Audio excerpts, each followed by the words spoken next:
இன்றைக்குரிய தியான வசனம் ஏசாயா 43வது அதிகாரம் 1வது வசனம்.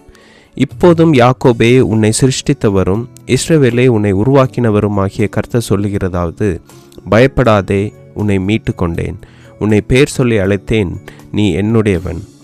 ஒரு உண்மை என்னவென்றால், நாம் நம்மை கர்த்தருக்கு முழுமையாக ஒப்பு கொடுத்தாலும் கொடுக்காவிட்டாலும் நாம் அவருடையவர்கள்தான்.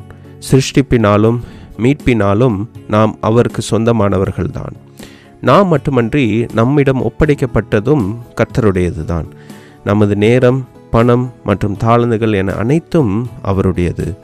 முத்தூதில் 1ஆம் தூதனின் செய்தியில் தேவனுக்கு பயந்து அவரை மகிமைப்படுத்துங்கள் என்று கூறப்படுகிறது. நாம் எல்லாவற்றையும் அவர் மகிமைக்காக செய்ய வேண்டும். அதிலும் குறிப்பாக மனிதனின் பாவத்திற்கு அடிப்படையாக இருந்த உணவில் கட்டுப்பாடுடன் இருந்து அவரை மகிமைப்படுத்துவோம். ஆமேன்.